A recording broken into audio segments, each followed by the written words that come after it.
from that church hurt in order to get back to their faith. You know what I'm saying? Because I feel like each of us have a different story in that, right?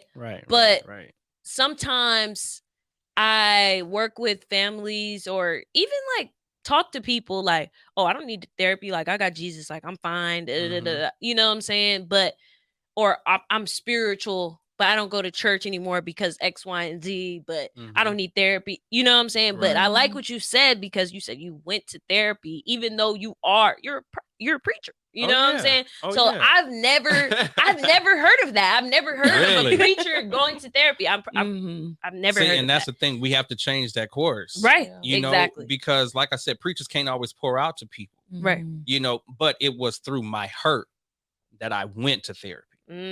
Had I not had the hurt or whatever, I may not have gone, but I'm grateful for it. Right. So to help somebody to deal with that church hurt. Yeah. Right. We hear the vernacular of, oh, this is so church hurt, and I left the church because of this. Yeah. Let's be honest.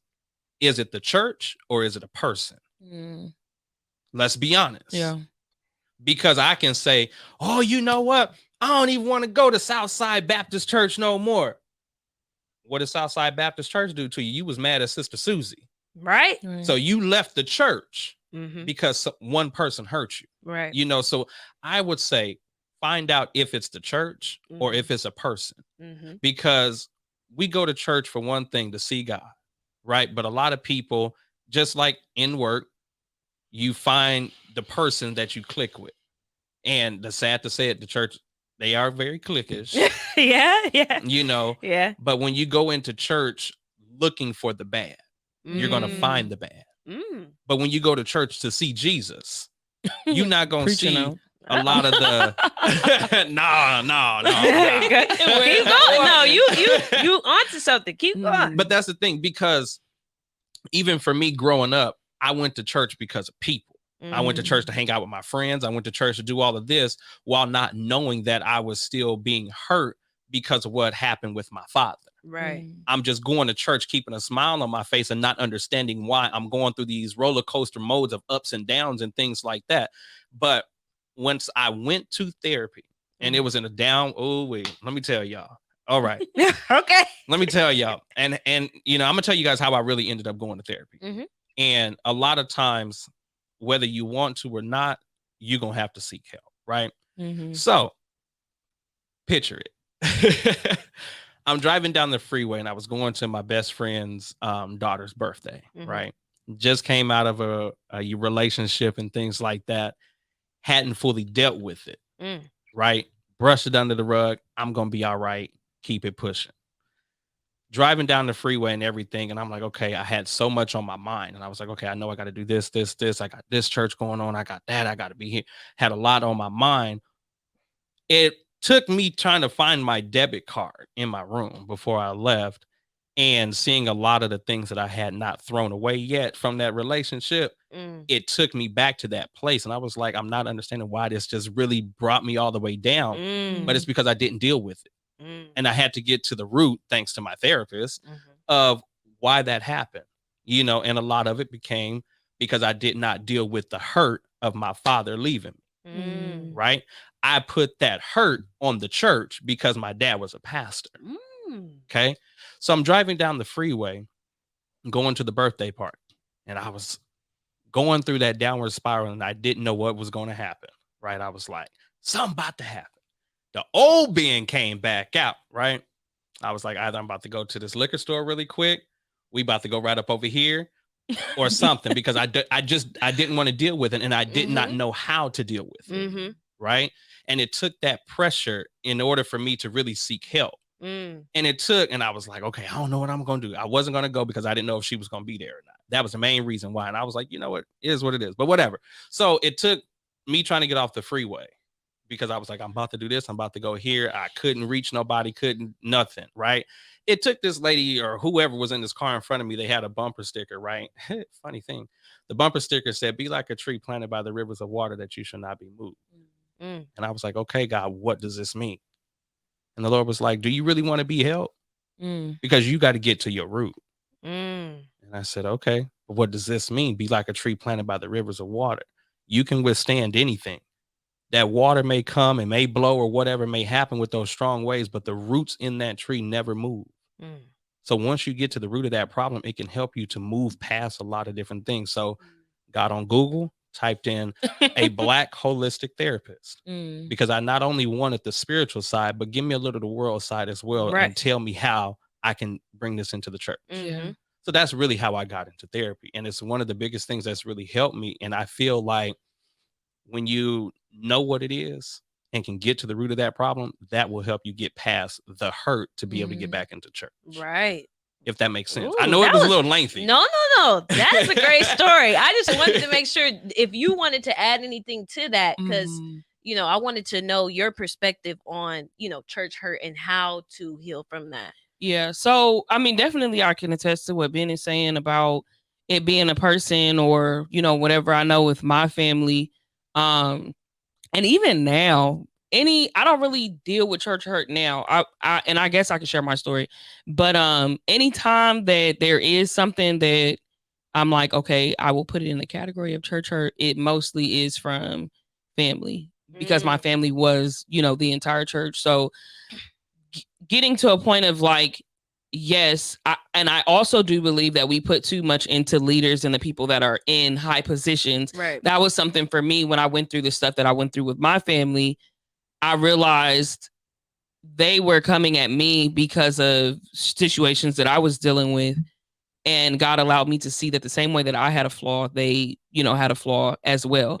So, I mean, people know I don't share it often as much anymore, but I dealt with or lived a life of homosexuality for probably about like 10 years, growing up and stuff, and grew up in a Kojic household, grew up with Kojic was just everything, so dealt with that. Once my grandfather essentially, and this is so churchy, one Sunday, he pulled me to the side during Sunday school. He was like, I want to talk to you after church. So mind you, back then we were in church we stayed at church from 8 to 8, so you had prayer, you had Sunday school, you had 11 o'clock service, then you ate, and then you had pastoral teaching at 5. So I had to wait until after the 5 o'clock service to have this conversation with him. And then, anytime the pastor come up to you talking about they need to talk, it's like, what do we need to talk about? Right. So I'm a freshman in college, and he sits me down. It's me, him, my grandmother, my parents, and the elder. And nobody else is in the church, but we're sitting in the church. And he's like, yeah, I had a dream that you were dating females. And I'm sitting there like... He had a dream. He said he had a dream. So mind you, we've had conversations. My dad has asked me, before and all throughout our hoops. So that was the thing, like, oh, is this what you're dealing with? Whatever. And I would always say no. And I had my reasons or whatever. But he asked me in front, and I'm sitting there like, I'm sitting in front of all these ministers, and I'm sitting in front of the church. So I go, yeah, that's where I'm at, in life or whatever. So all hell breaks loose. My parents end up leaving me there. Also, the Friday before, I'm in college. I'm playing basketball in college. I broke my foot the Friday before, so I'm on crutches. And the trainer told me not to go to the doctor because we're in playoffs. And she was like, if the doctor puts you on a 2-week, you're off, then you won't be able to play for playoffs for sure, because we have to honor the doctor's wishes. So she was like, if the swelling goes down by Monday, we can put you back in or whatever. So I didn't know what was wrong. I couldn't walk on my foot though. So they left, but they ended up leaving me. So my granddad is like, so what is your plan? And I'm like, sir, you didn't tell me that you was going to ask me this today. Like, I'm like, you should have a plan for me. So ended up going home with him. We had Bible study like on a Tuesday. So everybody that was in the first meeting was here for this meeting. And my parents were like, all these rules, like you got to be home by 1 p.m. You're not going to play basketball. We're going to take your phone. I'm 18, I think. And I'm so emotionally spent. That was going to be my next question. Like, how did you feel going through that? Emotionally spent. So I'm like, okay, whatever. You want me to make hot dogs every 2 minutes? Cool, I'll do that, because I just don't have the wherewithal to keep dealing with this. And then also for 10 years, so at that point, it had probably been about 7 years. So I had dealt with that from when I was in elementary. The mental strain of that, going to this Kojic church, knowing all those rules, that they're anti this thing, completely anti it, but I feel this way. I fought it for so long. There were times where I'm like, okay, I'm not going to do this. I would be tormented in my dreams. You know, like there was a lot of stuff. So I'm like, I fought it. And I feel like it was also, it robbed me of my childhood. Because people are like, oh, you have an old soul or whatever. And I'm like, I have to grow up quick because I hid that, you know, from my family. So going through all of that, at that point, it had been 7 to 8 years. So when they were upset and they tripped out on me, I was like, y'all don't understand how much I've been fighting this silently for you. Right. From elementary. Right. Like a 9-year-old fighting that, like, that's not right. If you guys, and that was the thing too that I speak to people too, you'll have people who will call things out in prayer, but they won't sit down with you and talk to you about it. So they wanted to, we bind the spirit of lesbianism in church while you praying for me, but you never sat down with me and asked me, how you is this what you're going through, or is this? And the only time that it did happen after all those years of calling it out was when I was 18 and y'all tripped. So to me, it was like, I've been fighting this all this time, elementary, middle school. This is a mental strain. I wasn't in therapy. And I won't even say, I won't blast my family like that and say some of the things that they said as related to therapy, but went through all of that. So when they tripped on me, I was like, I've been fighting this for all this time for y'all because y'all have told me that it's wrong. And you gonna come in here and get mad at me? Right. I was like, I'm gone. Like, just made you feel I was like, terrible. Forget y'all. So went through that. They said whatever. I ended up going home with my parents. It was some mess. And I remember feeling like my parents didn't raise us in turmoil or like toxicity. That was probably the most toxic that house had ever been for me. And I felt sick. I was like, I didn't eat anything. Like, I don't know what it was. I felt sick. So I ended up leaving. I ended up going to the girl that I was dating. I ended up going to her house. Mind you, my parents said I had to be home at 1 p.m. So, and I was on crutches and I couldn't walk and nobody took me to the doctor. So I remember being like, I didn't have a car. So I would have to catch the bus to go back home. And I remember calling my mom being like, I'm going to move out because I don't feel like going home. And I know that y'all said, you know, do whatever. Call my mom or my dad, one of them. And after that, I left and didn't talk to my parents for maybe about a year. Wow. Yeah. Like they were blocked in my phone. Like it was a whole thing, you know? So we talk about church hurt. You know, and that's something that I'm very, that's more than church. That's like, and that's something that I'm very careful to share. Now, y'all see me with my mom, you know, the story, you know, there's better. A beautiful, you know, ending to the story or whatever. But I'm saying in that time, that was when I really got to know God because I lost my support system. I was a little church girl that grew up in Carson, 3 little brothers. Came from a 2-parent household. We went to church every Sunday. You know, I played basketball. I was sheltered. And then I lost all of that and was in college, had a broke foot, had to get it out the mud, essentially. Was out here, you know, doing a whole bunch of stuff. You were still kind of a child. So at 18, you know, left and did, you know, whatever. And, you know, like I said, the story gets better. Y'all now have seen me with my parents and see that stuff got better. But during that time, it was like these people that pushed God to me or that introduced me to God, and they got up and they preached love every Sunday. But when it hit the fan and it was me, it wasn't there. It was not there. So that's when I was like, okay, y'all are so mad at me, but God is still waking me up, even though I wasn't living right not even completely. I wasn't living right at all. That wasn't the lifestyle, you know, that God had for my life, but he still was waking me up every day. And I don't want to get emotional, but going from being sheltered, we went to, you know, going 2-parent household, having all of that, to not having anything. And not having to do nothing strange for some change, like, you know, not having to go out there and sell nothing. Like, he really kept me, you know, while I was out there. And I don't want to cry about this. He really kept me. So that was when I really learned the character of God, because I was like, these people are so mad at me. They're so upset because of a struggle, not even a complete, like, I want to defy God, you know, a struggle that I decided to, you know, live in or do whatever.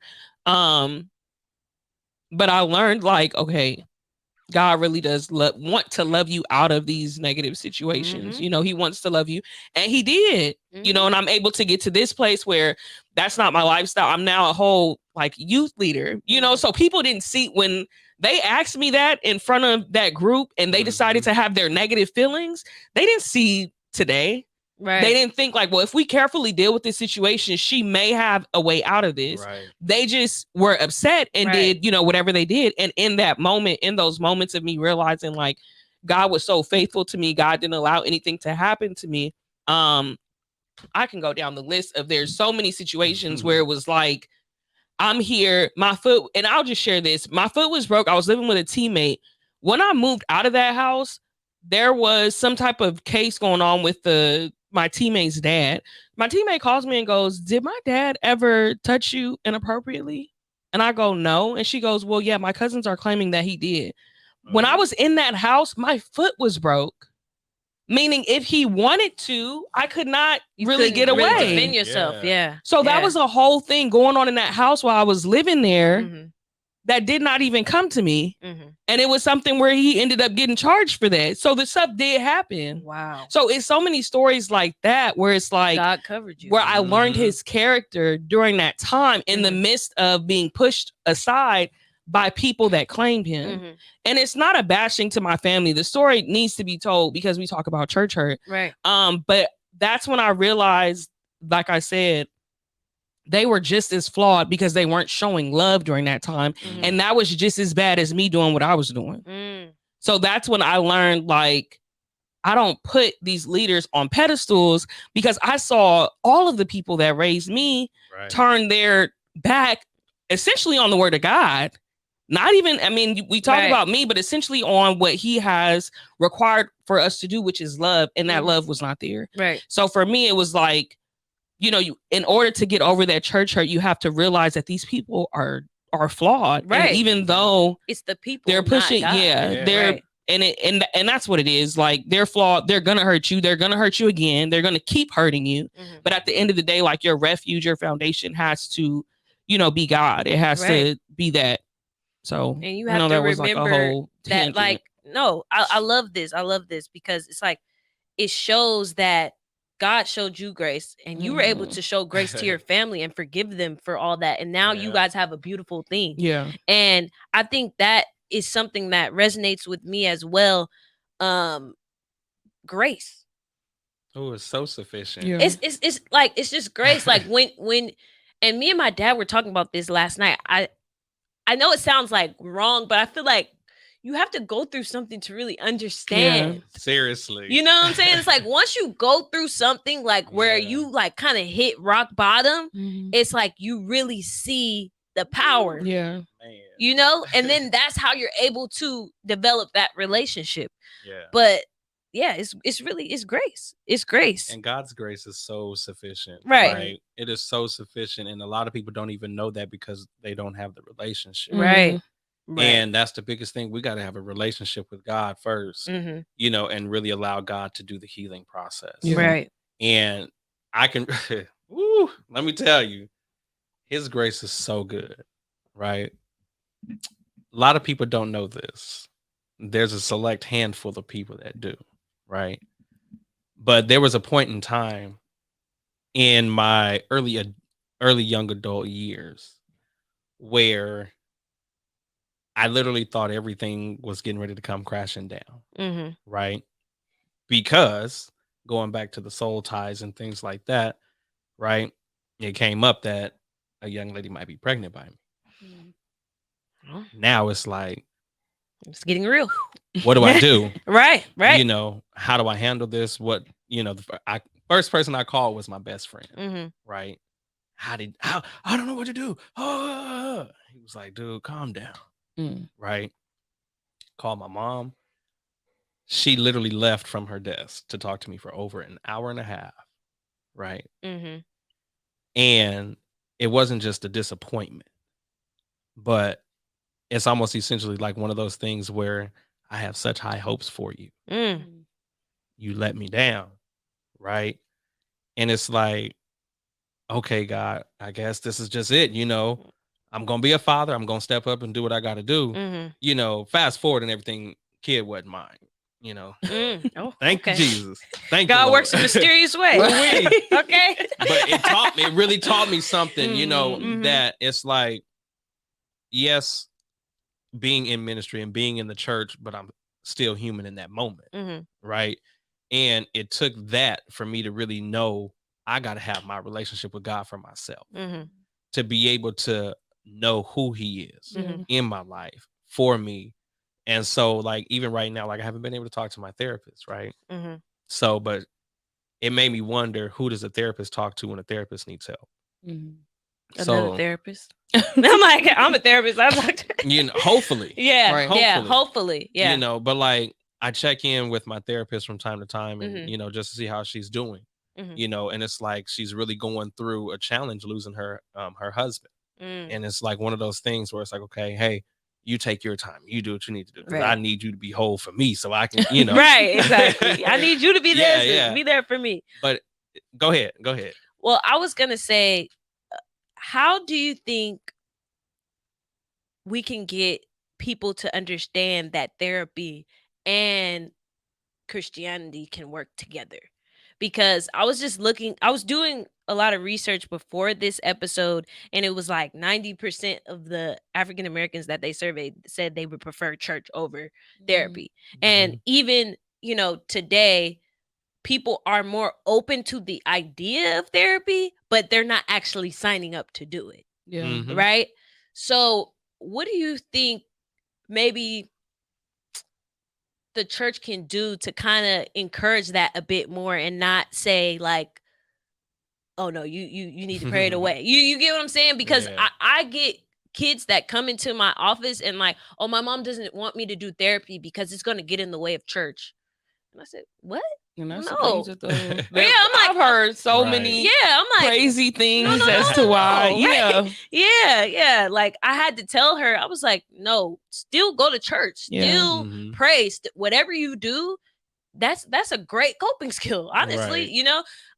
So what would you say like the church could do to kind of bridge that gap, Pastor?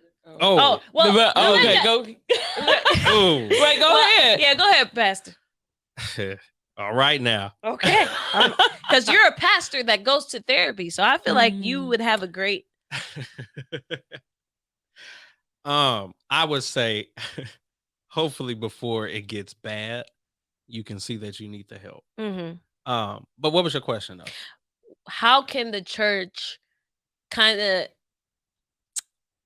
integrate like the mental health within the church instead of just saying like, oh no, don't do therapy, or you know, that's, you know what I'm saying? Like, I'm trying to see how we can bridge the gap to encourage more people within the church to get therapy. Because I like when you said your story, like it was about your dad and that hurt from your dad, and then you blamed it on the church. It's like therapy helped you break that down to even know the difference. You get what I'm saying? But you also still was in the word and still was preaching. So how can the church kind of bridge that gap? All right, I got you. Here's the thing. The Lord has placed a lot of great people here on this earth to do a lot of good things. Yeah. And this is why doctors go to school, right? Right. And if it was not for these doctors going to school to get the understanding, to know how to help people to deal with certain things, right?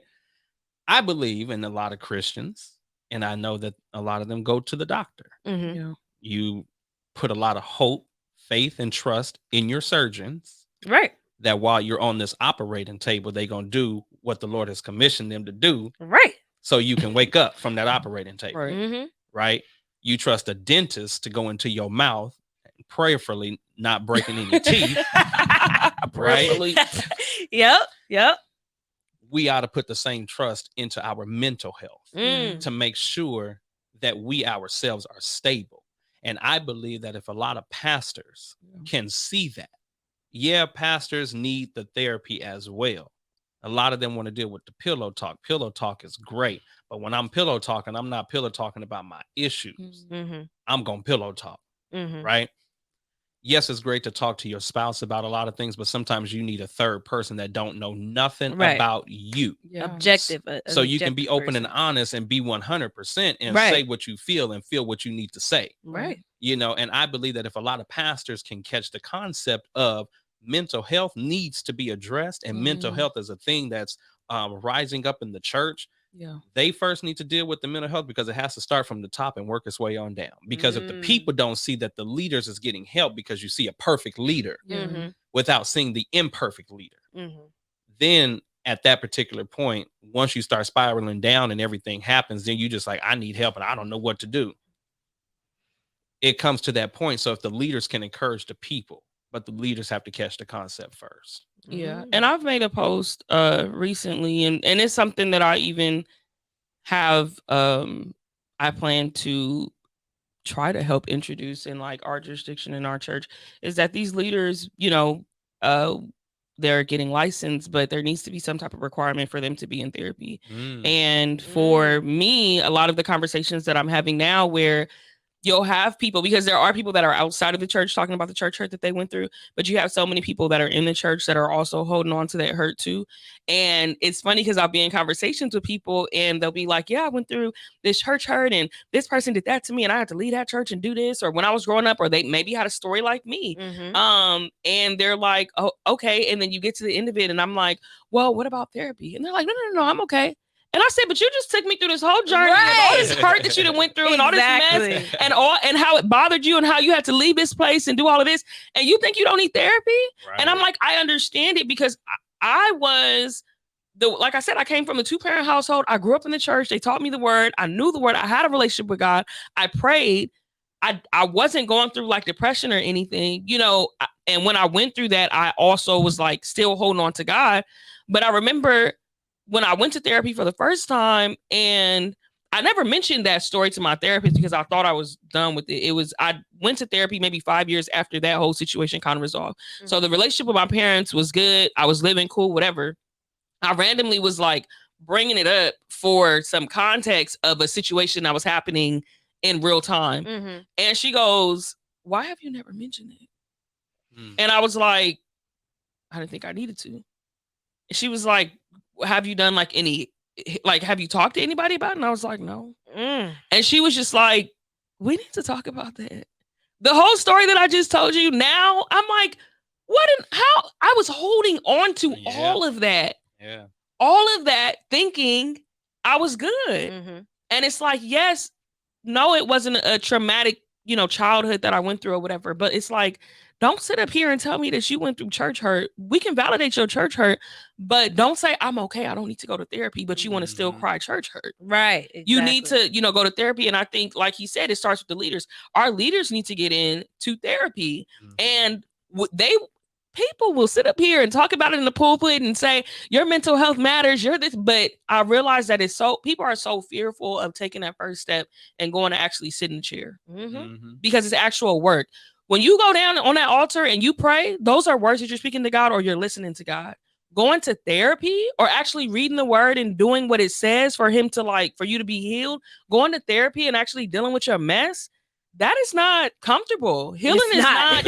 You think about a broken bone, healing that back together is not comfortable. Right. Man. It's broke. It has to get back. There's going to be pain there. Right. You know, so it's like, I understand it.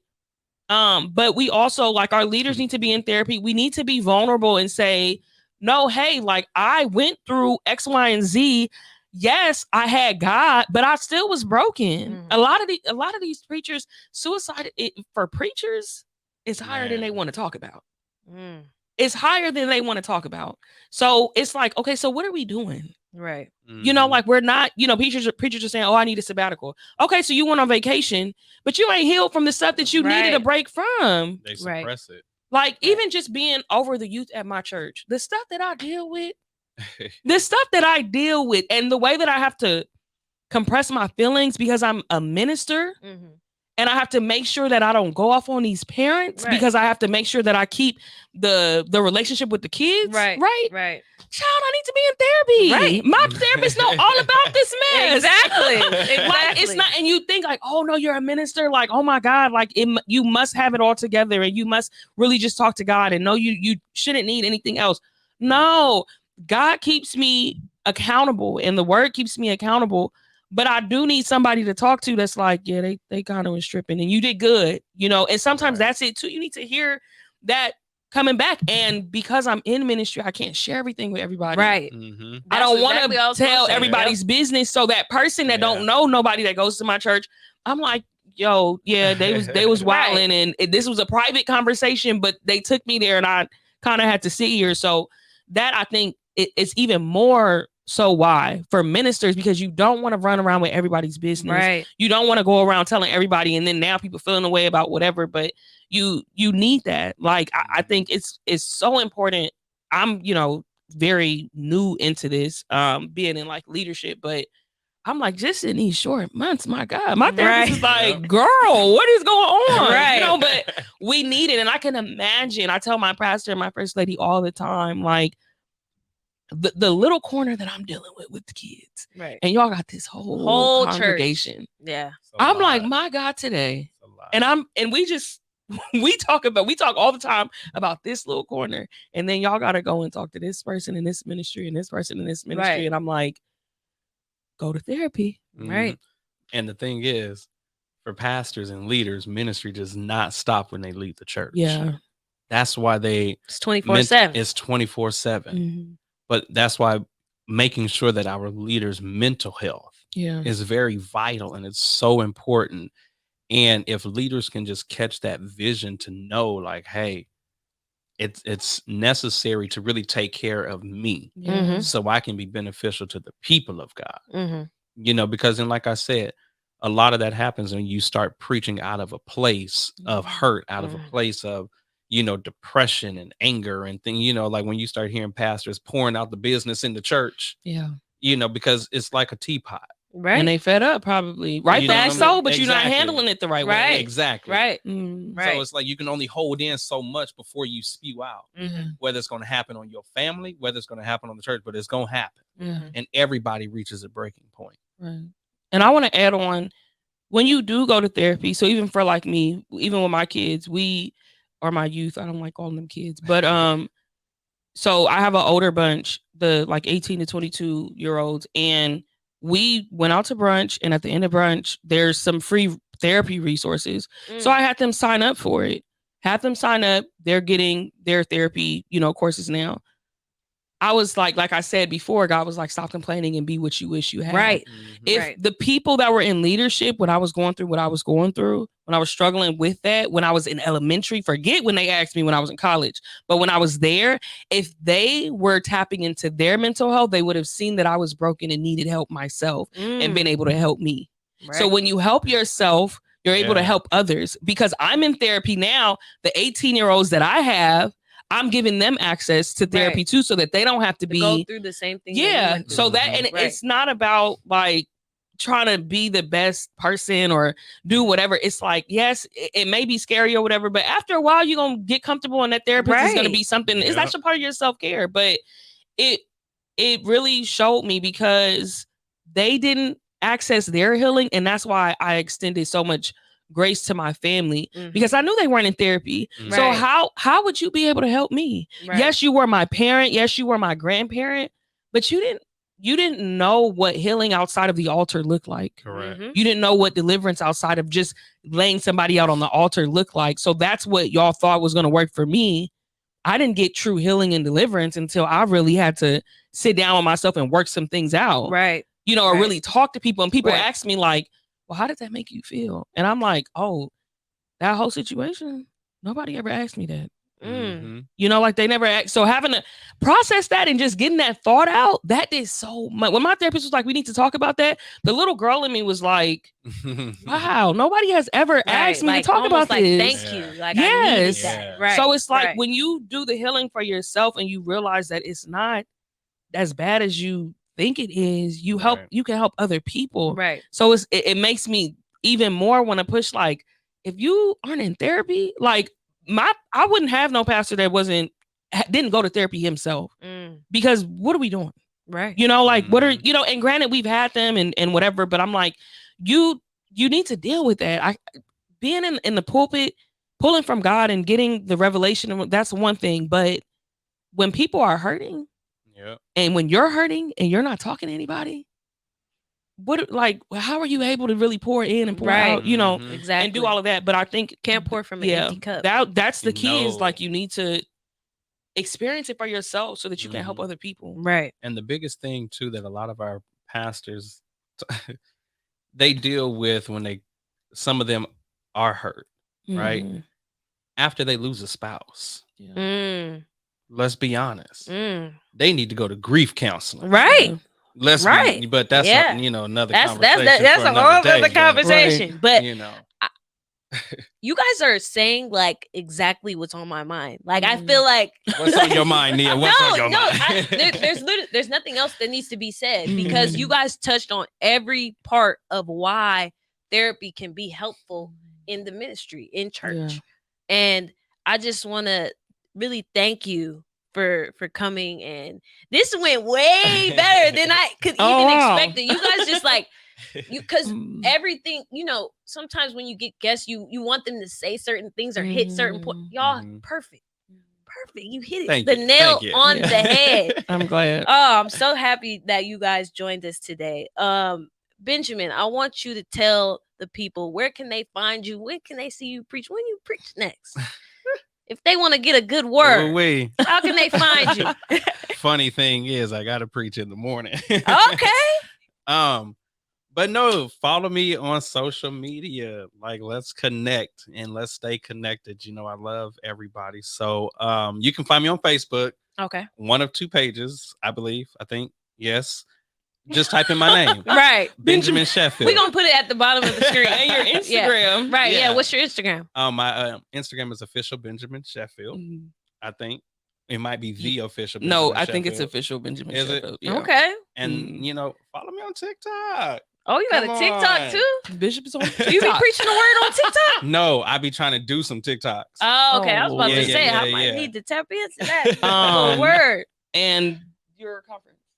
Yes. Oh, yes. Oh, Nia. When's the conference? I might have to pull up. Pull up on me. It's June 8th through 11th, and it's going to be in Moreno Valley at the Powerhouse Church of God in Christ on Frederick Street. So excited about this year's conference, right? The basis of it is, and it kind of ties into this as well, too, going back to the basics, right? And the basics of how the conference got started was we started out as a revival. And so then when the Lord branched us out into going into a full-fledged conference, you know, it took a lot of faith into trusting God and to really knowing God, but it came through having that relationship with God, right? So, but yeah, I'm super excited about this youth and young adult conference, like just from where we started in 2015 as a revival to launching into a full-fledged conference here, you know, a few years later. We've grown leaps and bounds. You know, now we do outreach, and I'm excited about that we can be able to get out into the community. You know, it is a nonprofit organization as well. And so I'm grateful that people believe and see the God in me and the gift and ability of God. So yes, pull up on me. You can find the flyer and information on my Facebook pages, on my Instagram. So I am doing a lot more posting. I told him about that this week. Trying to get the youth back in church, y'all. Yes, so we have to be, and that's the thing too, just being more active. You know, there's just the responsibility with people that are, you know, like this face deserves to be seen. Talk about it. Amen. But Jasmine, do you want to share how people can find you, New Black History Makers? Yeah. So on you can find or follow New Black History Makers on Instagram. We also have a Facebook page. You can shop with us at the Fox Hills Mall. We're on the 2nd floor by Macy's. And then also you can shop online. We have a whole bunch. I don't have merch on today, but you can go get you some merch. They say I'm a New Black History Maker, making history, watch us make history, all types of different bold statements. And then you can follow me at Gates Presents on Instagram. Thank you. Nia, how can we stay connected with you? Well, I was gonna get to that, but I just wanted to close and like thank you guys for sharing that, because I really do think that this episode is going to help a lot of people. Yeah. And that is the purpose of this show, is to be vulnerable and show people like it's okay to get help. Yeah. Right? And we can heal from those things that we've been through. And I just wanted to, thank you guys for both sharing your story, because you guys were very vulnerable in this episode. So I just want to thank you for that. It's growth. I know you got me being emotional on this. Man, but that is what people need to hear so that they can get back to that relationship. And that's growth for me, because I used to be very closed off, but that's another. Ben gonna be all over. Ben might need another episode. Everywhere. Right. But it's a lot of layers. But I'm grateful too, and I think that like I keep saying, and even with yourself, like we have a responsibility to be that. Like even to tell the story, like. And I realize now I didn't go through that to be broken. I went through that to tell it here, to help, the youth or whatever. And same with our own individual stories. So I'm committed to it, I know you are, and Ben, he's committed to it with, the work that he's doing. So this is us being benefits of the church, but then also holding the church accountable, but then also willing to do the work to make sure the church is growing. Right. Exactly. Thank you so much for having me. Yes. Like for real, this is great. I'm so grateful. You're not hesitant no more, huh? No, so it wasn't a bad hesitant. It was nervous hesitant, because I've never done anything on this scale like that. So really, thank you so much for having me. You surprised yourself. Huh? Yes. Yeah. Yes. Well, that has been another episode of What's Good With You. You can find us on Instagram at _What's Good With You. And we also are on YouTube and TikTok. And right now I have on some What's Good With You merch. So if you want any merch, you can find that on what'sgoodwithyoupod.com. And that has been another episode. Thank you guys. Yeah. You guys did great. You guys did great. I mean, Jasmine, professional. Yeah.